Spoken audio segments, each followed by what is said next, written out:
Le crime en question a choqué le Danemark, une nation connue pour sa sérénité et son faible taux de criminalité. 5 février 2022. Le premier week-end depuis la levée des restrictions liées au Covid-19 est ce samedi soir. Mia Skadok s'attendait avec impatience une soirée amusante avec ses amis. Mia venait de terminer son deuxième semestre d'école d'infirmière et avait hâte de sortir avec ses amis. Même si ce soir marquait le début de la fin de la pandémie, Mia associerait bientôt cette déclaration à quelque chose de plus sombre et de plus sinistre. Par cette nuit froide, la température à Aalborg est tombée en dessous de zéro. Comme beaucoup d'autres fêtards, Mia s'habillait également de manière appropriée pour les clubs intérieurs et les pubs qu'elle avait l'intention de visiter. Ses beaux cheveux blonds bouclés tombaient sur ses côtés alors qu'elle portait un haut noir et des leggings noirs. Elle portait un sac noir en bandoulière et ses pieds étaient ornés de confortables pantoufles blanches. Il semblait essayer de se détendre et de profiter de son week-end, comme beaucoup d'autres étudiants. Mia et ses amis sont allés ce soir-là à Aalborg, la rue la plus festive du Danemark, et ont passé toute la nuit à faire la fête. Après avoir sauté de club en club et de bar en bar, ils sont finalement arrivés à la brasserie Haïti. Avant d'arriver au club Wolf, sa dernière destination, Mia s'est vraiment bien amusée ici, à danser et à boire. Le club a fermé à 6 h du matin. Mia voulait continuer la célébration même si tout le monde était épuisé. Selon sa connaissance, elle dansait avec des inconnus et serrait des inconnus dans ses bras alors qu'elle était un peu ivre. Rien d'inhabituel pour un Danois grégaire de 22 ans. Après une brève conversation à l'extérieur du club, Mia et ses amis ont décidé de se séparer. Ses amis avaient prévu de la rencontrer plus tard, en supposant qu'elle prendrait le bus pour rentrer chez elle. Avant de continuer, vous êtes au bon endroit si vous aimez les véritables histoires de crimes mondiaux racontées dans un style narratif. Tous mes cas font l'objet d'une enquête minutieuse, donc si vous aimez ces histoires, cliquez sur le bouton « J'aime » et abonnez-vous pour recevoir des informations lorsque je publie un nouveau cas. Commençons. Bienvenue sur ma chaîne. 13 heures s'étaient écoulées depuis que Mia avait dit au revoir à ses amis. Comme ils ne l'avaient pas vue ni entendue de toute la journée, ses proches étaient de plus en plus inquiets. En supposant qu'elle soit avec son partenaire ou qu'il sache où elle se trouve, ils lui ont d'abord demandé. Il a dit qu'il n'avait pas eu de nouvelles de Mia de la journée, ce qui les a surpris. Mia était connue pour être responsable et leur faisait toujours savoir si elle avait d'autres projets, donc cela les inquiétait profondément. Puisque personne n'avait contacté Mia ni su où elle se trouvait depuis 6 h du matin. Ce matin-là, appeler ses amis ne l'aidait pas vraiment à apaiser ses inquiétudes. La peur de ses parents est devenue si intense qu'ils ont signalé sa disparition au département de police du Jutland du Nord. La famille de Mia était si désespérée qu'elle a publiquement demandé sur Facebook de l'aide à toute personne susceptible de savoir où elle se trouvait. En partageant des publications et en faisant passer le message, la communauté s'est réunie pour les soutenir. La police du Jutland du Nord n'a pris aucun risque en raison des circonstances entourant son absence soudaine et de sa connaissance de son caractère responsable. Ils ont considéré son cas comme le pire des cas, même si le Danemark a un faible taux de criminalité, car ils pensaient que la meilleure chance de la retrouver était d'enquêter et de la retrouver le plus rapidement possible. Le public a été invité à sauvegarder et à diffuser toute image ou enregistrement pris avec des téléphones portables, des appareils photo ou d'autres appareils à proximité ce matin-là, alors que la police a rapidement ouvert une enquête approfondie. Comme il s'agissait d'une région bien connue et très fréquentée, ils ont pensé que quelqu'un avait dû rencontrer Mia et l'avoir prise en photo volontairement ou par inadvertance. Le volume de réponses a été énorme. Suite à leur demande d'information, environ 400 appels, images, vidéos et notes sont arrivés de personnes de tout le Jutland du Nord. Le pays s'est réuni pour aider à localiser Mia. Le travail difficile consistant à examiner des heures de vidéos pour trouver un indice sur l'emplacement de Mia les attendait. Mia avait le passé d'une jeune moyenne de 22 ans qui n'avait jamais été impliquée dans une quelconque activité illégale. Il est né le 19 septembre 1999 et en 2016, il a commencé à fréquenter le Westerimerland Gymnasium. Elle est allée à l'Université des sciences appliquées, UCN, à Aalborg, pour poursuivre une carrière d'infirmière. Cela faisait 26 heures que Mia n'avait pas été vue pour la dernière fois, le 7 février 2022. La police a de nouveau lancé un appel à la population du Jutland du Nord, demandant à toute personne ayant vu Mia disparaître de se manifester et de fournir des informations.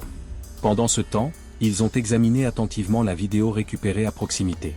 Les enquêteurs ont commencé à interroger tous ceux qui connaissaient Mia et tous ceux à qui elle aurait pu parler cette nuit-là. Les images de vidéosurveillance de Mia debout à un arrêt de bus au numéro Vesterbro le dimanche 6 février à 6 h 09 ont fourni un indice crucial. 99 au magasin Netto voisin, une berline noire s'est arrêtée et Mia a été vue y monter après une brève conversation.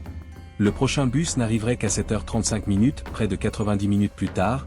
Mia n'était pas habillée convenablement pour cette matinée froide et presque glaciale. La vidéo était terrifiante. Mia n'a pas salué la voiture. Le véhicule s'est plutôt arrêté à côté d'elle. L'enquêteur principal de l'enquête, Frank Olsen, a déclaré qu'il semblait que le conducteur l'avait contacté au départ. Il est monté dans la voiture d'un inconnu, ce qui, selon ses parents et ses amis, ne lui ressemblait pas. Pour éviter de payer des taxes et des droits de permis, le chauffeur aurait pu lui proposer de la prendre comme taxi illégal, selon la conjecture de la police. Mais comme leur bus pour rentrer chez eux ne devait pas arriver avant un certain temps, ce n'était qu'une supposition. Les autorités ont de nouveau demandé l'aide du public lorsqu'elles n'ont pas pu identifier correctement la plaque d'immatriculation du véhicule en raison de la mauvaise qualité de la vidéo. La police a révélé la série d'événements qui ont culminé lorsque Mia est montée dans la voiture le 8 février. Mia est venue de Jonfru-en-Gade, a tourné à gauche à Borgade, puis encore à gauche en direction du quartier de Westerbro après avoir dit au revoir à ses amis vers 6h02 du matin. Il a attendu son bus pour rentrer chez lui en marchant jusqu'à l'arrêt de bus situé à Westerbro 99. Peu de temps après, la Volkswagen noire s'est arrêtée et le chauffeur lui a parlé. Après être entrée, elle a disparu. Le même jour, une percée s'est produite. Grâce à des films et à des technologies supplémentaires, la police a pu déterminer la plaque d'immatriculation du véhicule. La voiture était équipée de ce que l'on appelle des plaques de perroquet, qui sont des plaques avec plusieurs couleurs de fond en danois. 9 mars 2022, 11h20, cela fait 53 heures que Mia a disparu. La police a réussi à associer la plaque d'immatriculation à plusieurs maisons, dont une à Saltem, Österbro et Frakenskalt. Ils ont identifié la Volkswagen Golf 2015 montrée sur un film de vidéosurveillance à l'une de ces adresses. 2 hommes ont été arrêtés à la suite de cette information cruciale, même si Mia n'avait pas encore été localisée. Amis d'enfance, ils étaient au centre de l'enquête en raison de leur association avec la plaque d'immatriculation de la voiture. Les autorités étaient au courant de l'implication antérieure des 2 hommes dans des délits mineurs, comme se faire passer pour des policiers lors d'un match de football. Bien que les garçons aient nié toute implication, le fait que la voiture leur soit liée a constitué un dossier solide contre eux, ce qui a constitué un tournant majeur dans l'enquête. La police a conduit les 2 accusés devant une audience constitutionnelle dans les 24 heures. Une audience constitutionnelle est une audience préliminaire qui a souvent lieu dans les 24 heures suivant une arrestation dans le système judiciaire danois. Un juge doit voir les personnes arrêtées, ainsi que les preuves qui ont éveillé les soupçons. Le juge examine les preuves lors de l'audience et prend une décision sur la libération ou la détention des suspects. Selon la constitution danoise, cette procédure garantit à la fois la sécurité publique et la défense des droits de l'accusé. 10 février 2022. 4 jours s'étaient écoulés depuis la disparition de Mia. La communauté, les amis et la famille de Mia persistaient dans l'espoir qu'elle reviendrait saine et sauve. Le tribunal du district d'Alborg a décidé lors de l'audience constitutionnelle privée que l'un des 2 détenus pouvait être libéré, mais que les accusations portées contre lui pouvaient toujours faire l'objet d'une enquête. L'autre homme, Thomas Thompson, 36 ans, resterait en revanche en détention. Thompson a même volontairement consenti à une détention de 4 semaines. Un électricien nommé Thomas Thompson était caractérisé comme étant impeccable, correct, agréable et courtois. Il pratiquait le judo depuis qu'il était jeune et était sergent dans l'armée. Thompson était le conducteur le plus susceptible de récupérer Mia le matin de sa disparition, car la Volkswagen noire lui était immatriculée. En réalité, la police a utilisé le GPS de sa voiture pour suivre ses déplacements. L'équipe d'investigation numérique a pu récupérer une grande partie du parcours de Mia, même si le système avait été arrêté manuellement 4 heures avant son enlèvement. Cet itinéraire et son domicile ont donc fait l'objet d'une vaste enquête policière. Ils ont fouillé plusieurs endroits, notamment Amerbakar, Dronninglin-Storskov, un chalet d'été et la maison de Thompson à Frakenskold. Alors que des indices commençaient à émerger, une sombre image du sort de Mia est apparue. Les chiens policiers ont trouvé les clés de Mia, un élastique pour cheveux et 2 patchs sur la poitrine alors qu'ils quittaient une clairière sur la route en direction de la forêt de Amerbakar. Le fait que ces objets étaient dispersés sur une grande surface suggère qu'elle courait et les laissait tomber pendant qu'elle marchait. À 10 minutes en voiture de la résidence de Thompson dans le village de Frakenskold, dans la zone boisée de Dronninglin-Storskov, ses pires craintes se sont réalisées. Ici, ils trouvèrent plusieurs trous peu profonds qui semblaient avoir été creusés à la main. Ils contenaient plus de 200 restes humains mutilés. En supposant que Mia était la propriétaire de ces restes, la police a présenté des échantillons pour vérification. Pour informer le public de ses conclusions, la police a tenu une conférence de presse le même après-midi du 10 février. Malheureusement, ils ont exprimé leur conviction que Mia avait très certainement été assassinée et mutilée. De plus, ils poursuivront leurs recherches. 12 février 2022. Les restes, qui avaient été divisés en 231 parties du corps, ont été identifiés comme appartenant à Mia 2 jours plus tard. Les médecins légistes ont conclu qu'une scie électrique, un couteau et des ciseaux avaient été utilisés pour démembrer le corps. Une solution fortement alcaline, tel que l'hydroxyde de sodium, a été utilisé pour dissoudre partiellement certains composants. L'étranglement a été identifié comme la cause du décès. Que s'est-il passé ce jour-là? Pour éviter d'être localisé en attente, Thomas a éteint le GPS de sa voiture à 2h14. Le 6 février. Cependant, le GPS a continué à enregistrer sa position toutes les 15 secondes en raison d'un heureux problème technique. Lorsqu'on lui a demandé pourquoi il avait éteint le GPS, Thomas a répondu qu'il l'avait fait pour échapper à un policier en particulier qui, selon ses propres termes, le harcelait souvent et menait une vendetta. À 9h23, son GPS est de nouveau activé. L'incident de Mia se serait produit entre 6h09, lorsqu'elle est montée dans la voiture, et 9h23. Mia a accepté l'offre de Thomas de l'emmener à 6h09. Lorsqu'il s'est arrêté à côté d'elle, il a baissé la vitre du côté passager et s'est assis à côté d'elle. Juin 2023 était la date du procès. Thomas a affirmé s'être arrêté et avoir emmené Mia gratuitement, selon son propre récit de ce qui s'est passé. Il a dit que Mia flirtait dans la voiture. Il voulait montrer à Mia le terrain d'entraînement du camp Hammer à Hammer Bakar, alors il les y a emmenés. Thomas a ensuite témoigné devant le tribunal que Mia était sortie de la voiture avec lui dans la zone boisée de Hammer Bakar et était tombée, s'étant peut-être étranglée avec les sangles arrière ou souffrant d'une entorse mortelle au cou. Il est important de noter qu'il a fait des déclarations contradictoires.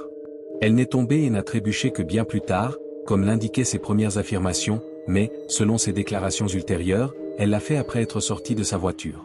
Son histoire est remise en question par ses disparités. Il a admis qu'il paniquait et ne savait pas quoi faire, alors il l'a démembré et a mis son corps dans sa voiture pour rentrer chez lui. Il a d'abord essayé de dissoudre son corps avec un alcali, mais n'y parvenant pas, il a abandonné et a commencé à la couper. Il a ensuite dispersé une partie de sa dépouille dans une zone désolée de Droninglan, Storskov, et a partiellement enterré le reste. Il a également brûlé un tapis de voiture, des seaux, des outils, une combinaison et peut-être sa valise, sans se rappeler où. Par une matinée froide, alors que le prochain bus n'était attendu qu'à 7h35, la police soupçonne que Mia est montée dans la voiture de Thomas dans l'espoir de rentrer chez elle. Thomas les a amenés à Hammer Bakar, soit contre sa volonté, soit en la trompant. Là, elle a été violée, asphyxiée, mutilée, persécutée et dominée. Il nie catégoriquement l'affirmation de Thomas selon laquelle il est décédé des suites d'une chute involontaire. Le 23 juin, le coroner de l'université d'Aru, Azer Edgar Thompson, qui a pratiqué l'autopsie de Mia, a fait une déclaration. Il a fait référence à Thompson, qui a souligné qu'elle avait été agressée sexuellement et qu'elle était morte par strangulation. Malgré l'absence de partie vitale du corps qui aurait confirmé l'asphyxie, cette théorie a été indirectement corroborée par d'autres preuves. Il existe des preuves que Mia a fui pour sauver sa vie. La forêt était pleine de leurs biens. 2 plaques sur la poitrine ont été découvertes dans les bois ombragés où Thomas a déclaré qu'ils ne sont jamais allés, son bandeau sur le chemin de terre et ses clés plus bas. Le GPS a enregistré 3 arrêts sur la route de gravier. Mia s'est battue pour sa vie, selon le procureur spécial Matt Bendix, qui a rejeté l'idée d'un consentement mutuel. Selon la police, Thomas a fait ces choses pour utiliser son pouvoir et son contrôle afin de satisfaire un plaisir sexuel déviant. L'idée d'un consentement partagé a été considérée comme une insulte flagrante à la mémoire de Mia, car elle était une victime. Des preuves supplémentaires ont révélé que la nuit précédant le meurtre, Thomas traversait Aalborg sans GPS. Il a regardé de la pornographie en ligne avec des filles plus jeunes avant de partir. Il n'y avait aucun signe de sperme, car le corps avait été fortement manipulé. Cependant, la police continue de croire qu'il y a eu un viol. Le démembrement de Mia chez Thomas a été confirmé par la découverte de son ADN sur la poignée de porte de sa chambre. En réalité, en quelques jours, Thomas a démembré le corps de Mia, lui conservant ainsi l'apparence d'une vie tout à fait normale. Comme si de rien n'était, il est allé travailler, a commandé des pizzas et des bonbons et a envoyé des textos à ses amis avec des émoticônes et des blagues. Il ne semblait pas du tout affecté par sa mort involontaire, voire même surpris. Au contraire, il semblait fier de lui, comme s'il avait échappé à la punition pour avoir tué quelqu'un. Il le pensait, ont déclaré les procureurs. Mais qui était Thomas Thompson? Au cours du procès, il a été révélé qu'il avait un passé surprenant qui lui a peut-être donné plus de confiance. Thompson, né le 18 juin 1985, a grandi à Sabi avant de déménager dans le village de Falkenskalt, qui compte 500 habitants. Elle a emménagé dans l'ancienne maison de ses grands-parents après avoir d'abord vécu dans un appartement. Élevé dans un environnement sûr, exempt d'abus, de violences et de crimes, Thompson a servi comme sergent dans l'armée avant de fréquenter une école d'électricité. Même s'il était considéré comme compétent dans son travail, ceux qui le connaissaient en ville le décrivaient comme un reclus. Thompson a été reconnu coupable en 2009 d'avoir regardé par la fenêtre d'une fille et dit avoir laissé du sperme. Ces événements ont eu lieu en 2005 et 2006. Il s'est masturbé à Frédéric Chaven en frappant aux fenêtres de 2 filles, Louise et Marie. Dans le cas de Louise, Thompson n'a été inculpé que lorsque du sperme a été découvert sur sa fenêtre. Marie s'était couchée quand quelqu'un a frappé à sa fenêtre au milieu de la nuit et se souvenait clairement de la gêne. Il alluma la lumière, pensant qu'il s'agissait d'un ami, mais l'obscurité extérieure l'empêchait de voir quoi que ce soit. Elle a observé un homme se masturber sous une pluie battante avec son pantalon jusqu'aux chevilles lorsqu'elle baissait les stores. Se souvenant de ses yeux vides et fixes, il s'est précipité pour réveiller ses parents, qui ont appelé la police. De plus, une trace d'une ancienne affaire d'agression impliquant une femme endormie à Aalborg en 2010 correspondait à l'ADN de Thompson. 2 femmes se sont réveillées et ont vu un homme abuser sexuellement de l'une d'elles dans un complexe d'appartements près de Jonfruy-en-Gade. L'homme s'est enfui et l'affaire n'a jamais été résolue. Il se trouvait également près de Jonfruy-en-Gade lorsque Thompson a récupéré Mia Skadok 7 dans son véhicule. Ce n'est que récemment que le lien entre ces cas a été établi, probablement grâce au progrès de la technologie de l'ADN. Cependant, Thompson ne peut pas faire face à des accusations pour l'agression de 2010 en raison du délai de prescription. Cependant, dans le cas présent, un témoin et les 2 dames impliquées ont été appelés à témoigner. Les témoignages des ex-petites amies de Thompson ont également présenté un tableau inquiétant.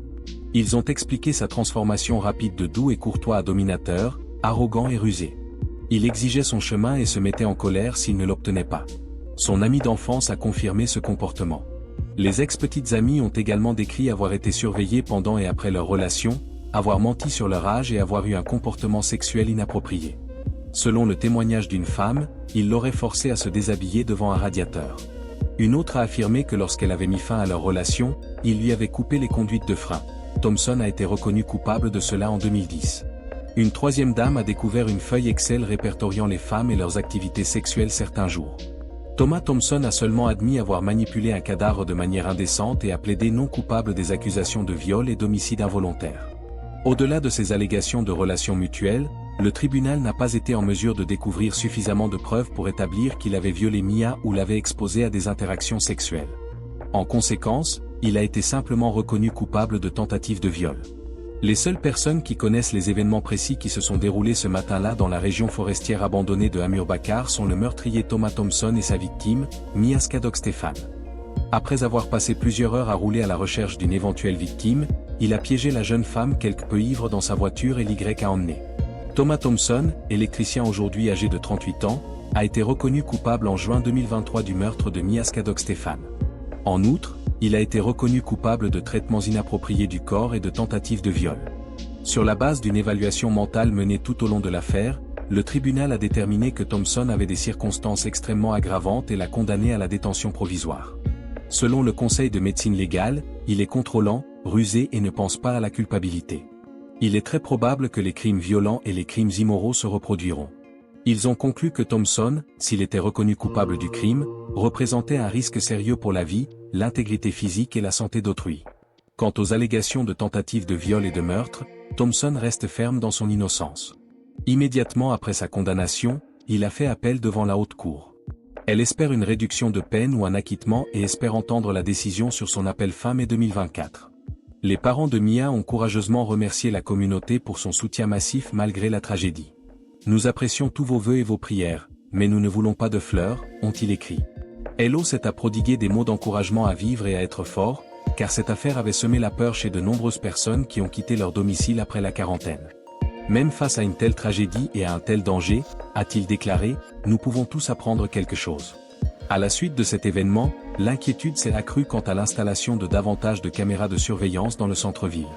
Pour assurer la sécurité de tous les jeunes rentrant chez eux, un groupe de bénévoles engagés a également formé la SAFOM Initiative. Vous avez aimé ma narration et mon travail? Alors allez, j'aime ça. Pour voir une liste de lecture de tous mes cas à l'écran et recevoir des notifications de nouveaux cas, cliquez sur vous abonner.